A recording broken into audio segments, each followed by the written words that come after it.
Hello and welcome to On Top of PR. I'm your host, Jason Mudd, and today we're joined by John Herbkersman. John is a friend of mine and a senior communications executive who has served at numerous large corporations, including global corporations and Fortune 500, helping executives with their corporate communications and doing public relations for organizations such as General Electric, Marriott, Chubb, Blue Cross, and Web.com. We're so excited to have John on the show. This has been something we've been working on for a while. You're really going to enjoy this episode and learn from him as he's looking back on his career and sharing some of his advice. So thanks for tuning in. I'm glad you're here, and you're going to be glad you're here too. Welcome to On Top of PR with Jason Mudd, presented by Review Maxer. Hello and welcome to On Top of PR. I'm your host, Jason Mudd with Axia Public Relations. We've got another great episode for you today. Today we are talking to John Herbkersman. John is a semi-retired senior communications executive who has served as senior counselor for multiple Fortune 500 executives and companies, including Marriott, Chubb, Blue Cross, and Web.com. John, hello and welcome to the show. Thank you, Jason. I appreciate it. Glad to be here and glad to have an opportunity for you and I to sit down and talk about our favorite subject, PR. There we go. I love it. I love it. You know, this interview has been a while in the making, so thank you for making it happen. You and I have known each other for over a decade, believe it or not. Time flies, and I always enjoy it when we get together. You know, I don't know if it's you or me or the combination, but the conversation's always insightful, and I'm always learning from you, and I hope I'm adding a little bit of value to the conversation when we get together. You know what you do. I'm very appreciative when we have these conversations, and I truly believe you never stop learning. You know, there are many new things that we can do, especially as technology changes and the environment changes. Yeah, absolutely. John, is there any other background you want to share with our guest about your significant experience that you've had? Well, I've been lucky to, over the years, have the opportunity to work with senior executives with numerous companies that I've worked for as an employee and companies that I've worked for as a consultant, including I spent 10 years with General Electric and worked with numerous executives there, including Jack Welch when he ran General Electric, when he was chairman and CEO. So I've been very lucky, very fortunate, even from my very first job, where the CFO took me under his wing and taught me everything I'd learned about investor relations and finance. And I'm one of the few PR people who actually know how to read a balance sheet. So I take pride in everything I've learned and everything I've shared over the years with my coworkers, my employees, and the organizations I had the opportunity to help. Yeah, that's great. I'm looking forward to learning more about your experience working at General Electric and with Jack Welch as well. Such a legend. And you know, it's funny when you mentioned balance sheet. You're reminding me. You know, I didn't know how to read a balance sheet either until the Great Recession hit, and suddenly I really cared about that balance sheet and making it make sense every month, so that we could keep our doors open and continue to provide value to the clients we serve. And honestly, you know, that was kind of a wake up call for me. You know, just how to be a better, you know, leader and executive and steer and navigate the financial ship of our business. So I can certainly appreciate that. And our clients appreciate it when we bring that financial intelligence to the table also. So, John, tell us a little bit about working with Jack Welch, what that was like. You know, Jack was a fascinating individual. He was one of those people that when he walked in a room with 500 people, immediately you knew he was there. And he hasn't said a word. He just exuded this vibrancy that made people want to sit down and talk to him and listen to him and learn from him. He was a very forthright individual. When you worked with Jack, it was, you knew exactly what he wanted and how he wanted it. And it gave me an opportunity to learn from that, because not everybody comes in. You know, the first time I met Jack, I knew who he was, and I was at the company, and everyone revered Jack, or most everyone did. But it really was an eye-opening experience to see him interact and to listen to him and to listen to what he had to say and how he did things to always focus on helping the company be better every day. Hmm. day over day, and the focus on being number one or number two in every market reflected in how he operated the company. I remember listening to him one time. We were at Crotonville, which was GE's large Right. educational facility, and he was talking to the group, and we're all communicators there. And he talked about people and how important he felt a leader had to spend more time on people than actually on the business, because it Hmm. was the people who drove the business. Absolutely. He Yeah. estimated 65 to 70% of his time on people, Hmm. understanding who they were, what were their strengths, what were the areas that they wanted to grow, and what was their next move to help the company continually improve. I completely agree with that. And early on, when I first started this agency, it was just me, right? And I realized quickly 40% of my time is just administrating the business that doesn't have any employees.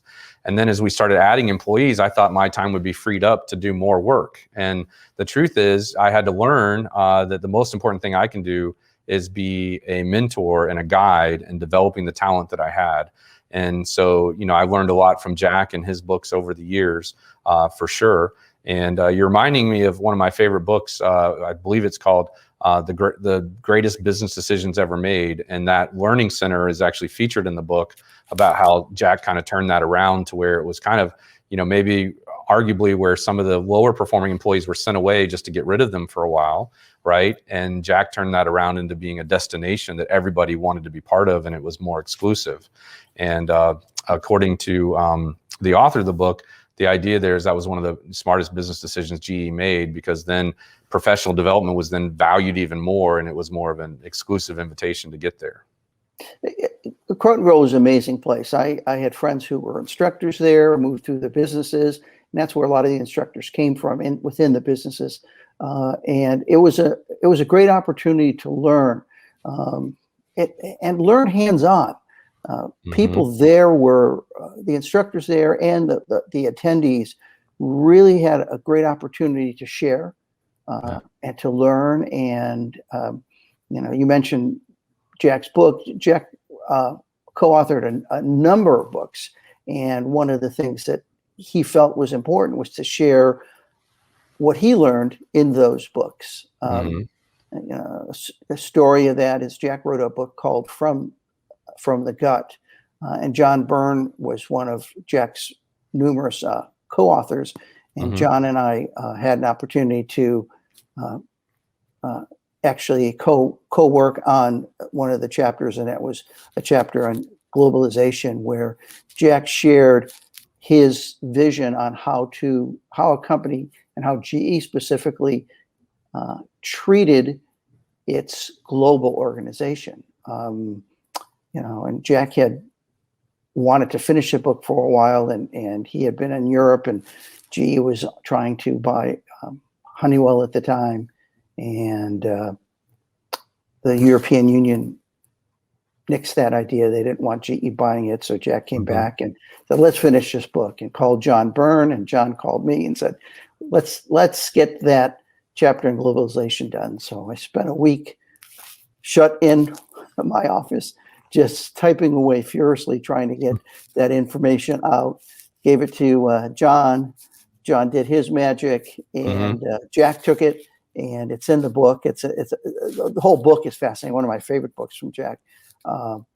But it was the way that, we worked together, and Jack encouraged people to work together. Jack encouraged people to also take off on their own. And there's a story in there about that. We had a young man in Indonesia who was very young, and he was running the business there.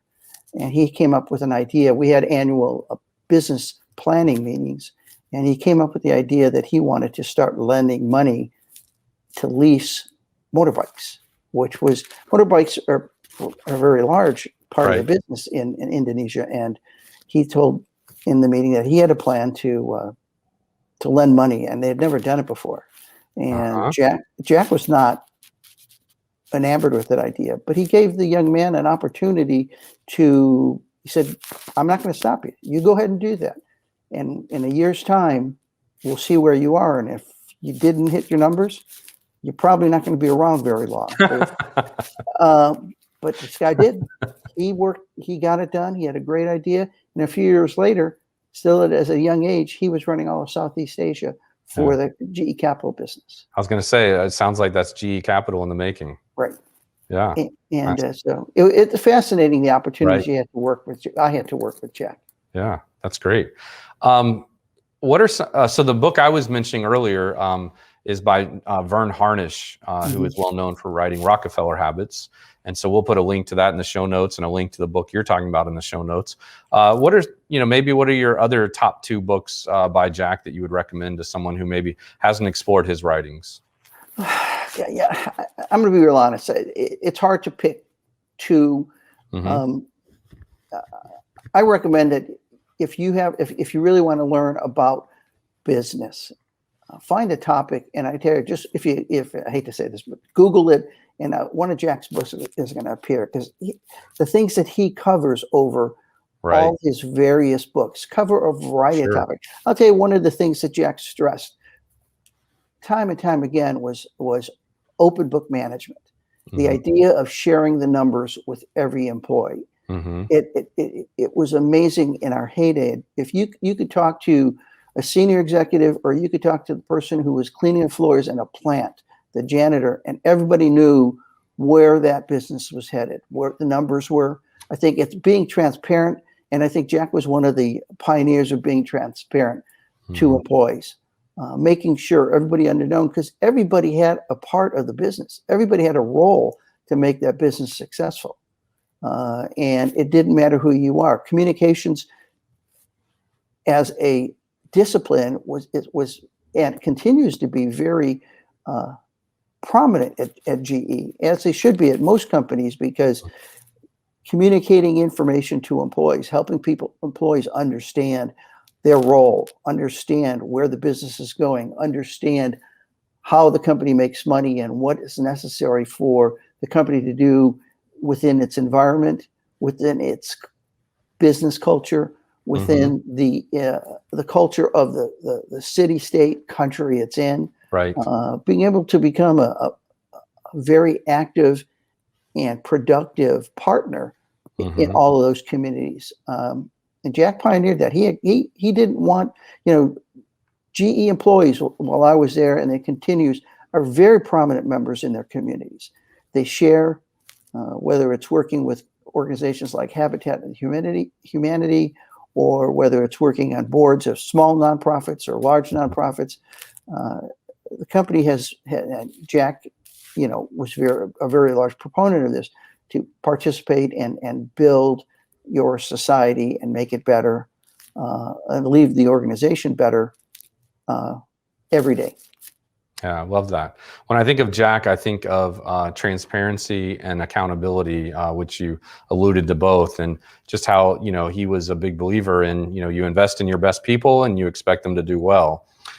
John, one thing I've learned from you over the years, and you mentioned it earlier, so it was a good trigger, is your expression when you say, make sure you understand how the business makes money and where that money comes from. And I remember when we first met, that was one thing you told me about, when you were at Blue Cross, that there were some incumbent employees. And one of the first things you did was ask them how the company made money, to see how well in tune to the business side of the equation were. And, I think we see where people, they have a territory or a lane, that they're so focused on, and it might be the company newsletter. And I produce this company newsletter and it's a first-class product. But then you have to ask yourself, well, how does this company newsletter help the company make money? And why does this exist? And, in many ways, kind of to question everything. And that's, and as a great strategist ask why often. But maybe you could share a little bit about that and kind of your philosophy there with our audience. Communications, and I'm going to look back over my career. Back in the days, communications meant stuff. Someone would come to you and say, I need a press release. And this was, years ago, and it still happens in organizations. And you go to the person and they produce a press release and they give it to you. And, you're going to promote the business through a lot of steps, a lot of things. And communications really over the years, I learned very early on that it's not stuff. Those are tactics. Those are tools. Right. As a communicator, we have a toolbox of things, but the whole idea is to understand at the end of the day, what's the goal? What's the objective? What do we want to accomplish? Mm-hmm. And then, like anyone, like a doctor who meets with the patient and understands this, understands the symptoms of the patient, and then goes and utilizes his or her toolbox to help that patient get better. Right. We're practitioners in the same way, and strategists. So we look at it as a whole. We look at, we understand the business. We say, okay, what is our goal to make the business meet its goals and objectives? And then we look at all the tools that we have and we say, okay, which one of these is going to be the best to help that, or which combination of the best? And we look at the new technologies, and we look at who our audience is. We look at every aspect of this, and then we apply our trade to get that done while looking at the big picture and understanding, if PR wants to do X, what is marketing doing? What is sales doing? What is the employee organization doing? And how do we meld that so it's all together and we're not working in opposite directions, or we're not working in opposite terms, but we're all working together? And how is that going to, smoothly layer on top of each other to get the job done? We're not doing this in isolation. We're not doing this with the tunnel vision. We're doing this with the goal of what's the overall objective of the organization. John, that's great. And with that, let's take a quick break, and we'll come back on the other side with more from John Herbkersman talking about executive communications and leadership in public relations. You're listening to On Top of PR with your host, Jason Mudd. Jason is a trusted advisor to some of America's most admired and fastest growing brands. He is the managing partner at Axia Public Relations, a PR agency that guides news, social, and web strategies for national companies. And now, back to the show. Hello, welcome back to On Top of PR. This episode is with John Herbkersman. John is a friend of mine in the business and somebody I consider to be a trusted advisor and mentor. And he's just sharing a lot of good information. In the second half, we're going to spend a little bit more time focused on senior or executive communication and being a trusted advisor to leadership, and some practical tips and maybe even some stories of how that's been done with John. And so, John, welcome back to the show. Again, we're really glad you're here. And give our audience some, advice here. As a senior communications executive, you're probably speaking to a variety of audience. Some of these folks are your peers who are working at large companies, and some of them are more entry-level folks who are maybe getting started at the agency level or at a mid-market size company or something like that. But, kind of share with us some of the lessons learned in your career, John. Okay. One is always be prepared. First thing. Know everything, and we touched about this a little bit earlier, but know everything about your business. First of all, know who the executives are. It's embarrassing if someone calls you and say you want to talk to who, and you really don't know who that person is. But be prepared. Understand your business. Understand what your short-term, long-term business goals are for the company. Understand the financials for your company. Number one. So always be prepared with that information. Also, one of the things that I've spent a lot of time working on is crisis communications. Be prepared. Today's environment, things can turn on a drop of a hat or a tweet or almost anything. Over the years, I learned and we prepared a crisis communications book, whether it's online or I always had an online copy and a hard copy. So no matter where I was, I always had it. But prepare yourself for what are the 10, 15 most likely scenarios that are going to occur at your business. So be prepared. Have talking points ready. Even if they're generic, you can always fill in the who, what, where, when, but you got to know. And make sure that you review that on an annual basis, because things change. And technology changes, the environment changes. What was not on the radar a year ago is front and center today. So make sure that you're constantly reviewing. You're always prepared, because you never want to get caught off guard. So that's 2. 3, know your executives. Get to know them. What do they like? What don't they like? If you have an opportunity to meet with your CEO, make sure it's a good meeting. Make sure that you're prepared, or other senior executives. So you're not asking them to questions that seem sophomoric or show that you may not understand the business as well as you should. And one way to help you prepare is to find a mentor. My very first job, right out of college, I thought I knew everything because I had, what a great PR background, and I understood journalism, and I thought, man, I'm great. And the CFO came up to me one day and said, "Hey, John, I need some help preparing a presentation for our investors." So I thought, all right, I'm going to do it. So let's meet tomorrow afternoon. I went up to his office the next day, sat down. He started talking about everything on the balance sheet and all the areas. And he could tell my eyes were glazing over because I had no idea what he was talking about. And he stopped. He said, "You have no idea, do you?" And I said, "I'm honest. Nope." Yeah. He said, "Okay, that's going to stop here. What we're going to do is we're going to meet every week. And we're going to go over a little bit of everything when it comes to financials, so the company understand how we make money and every aspect of that." And I was so grateful. And after, of course, a few years, I could read that balance sheet as well as anybody. But the idea was that he was willing to help. I was lucky that I had someone who approached me, but I also was going to approach somebody afterwards, probably not as high as him. Yeah. After that meeting, I was going to go to someone I knew at a lower level who might be willing to give me some help and help me understand. Yeah. The idea is to be prepared, so you don't run into what I ran into, and it was very embarrassing. Mm-hmm. And I'll admit it, I was unprepared, and I thought I was, but I wasn't. So understand your executives. Go ahead, Jason. You're going to ask a question. I was going to say, what a great opportunity, and I think that everybody should be is fortunate to have that opportunity to have somebody take you under their wing and meet with you on a weekly basis to help you do that. And probably that was great for your career as you began to advance, through the ranks at other companies. So that's fantastic. And I just encourage our audience to find a mentor, no matter how many years of experience they have, and no matter what company they work at today. I mean, we all need mentors and people we can call on, when we're dealing with a difficult situation, or somebody who can help us understand the context and the content of material we're not familiar with. And it doesn't have to be someone who works in PR or works in marketing. Step outside of your comfort zone. Mm-hmm. If you work for an insurance company, talk to someone in risk, talk to someone in actuary. Those are the people who see the business intimately every single day.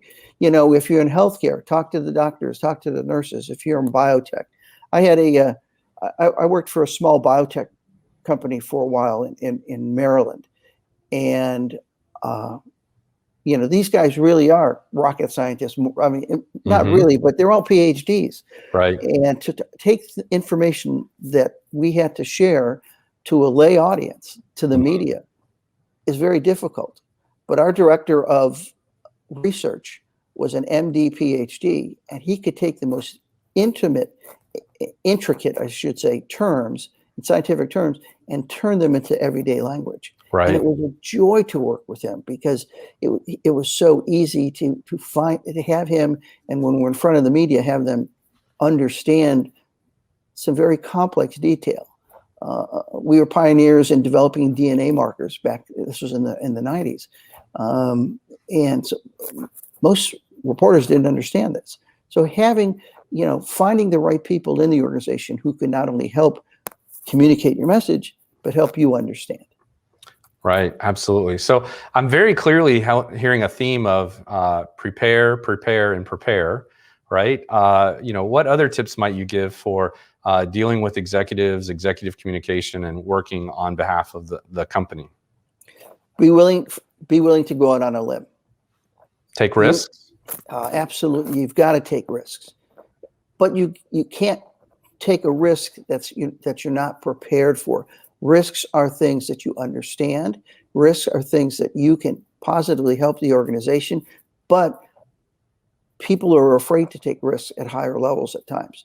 So mm-hmm. you've got to show them, not only tell them about the risk, but tell them why it makes sense. Help them understand and be prepared to have them say no.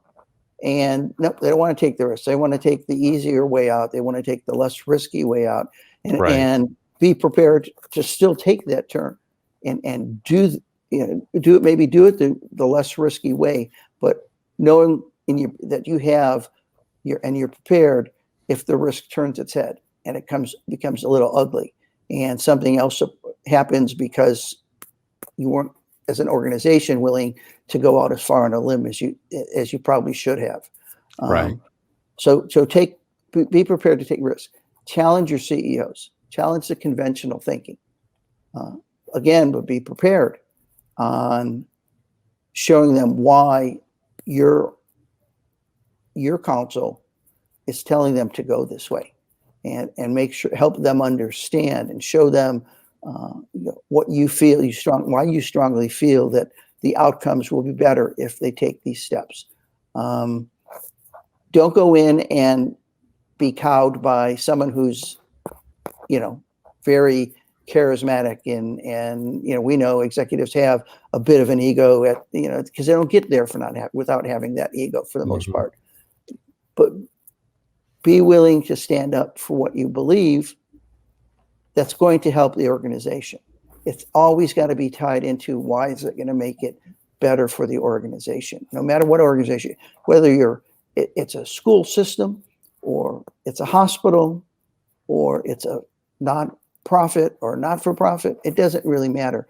Be prepared, understand the risks, be willing to go out there and push for what you think will be the best outcome. John, that is fantastic. And we are right about at our time together, and time flies when you're having fun and having an encouraging and challenging conversation. And I love how you ended there with, challenge your leadership team, to be a trusted advisor to them. And I'm a big believer in always asking the question, why? Why are we doing this? Why does it matter? Why does anybody care? And I think by asking a series of why questions, you get to, what's really impactful and meaningful to the audience you're talking to. So, John, with that, if our audience wants to connect with you, are you active on LinkedIn, or how might they best reach you? I am. You can reach me on LinkedIn. You can reach me on Twitter. And those are probably the two best way. I'm regularly on those. Those are the only ones I really use professionally. Okay. I am on Instagram too, but I really don't do a whole lot of that. Yeah, same here. I understand. Well, John, this has been a great episode. Thank you so much for your contributions. And I want to thank our audience for their loyalty in creating a community here that stays on top of PR. And we want to thank you for watching. And if you found this conversation beneficial, and I'm sure you did, would you take a moment and think of a colleague or a friend in the industry who would benefit from hearing John's words of wisdom? And in some way, if this has inspired you, share others with it. Share that information with others. That might be through leaving a review or a comment. And we just appreciate you, and we appreciate the community that we're building here for On Top of PR. Thanks again for tuning in. Thanks. This has been On Top of PR with Jason Mudd, presented by ReviewMaxer. Be sure to subscribe so you don't miss an episode, and check out past shows at ontopofpr.com.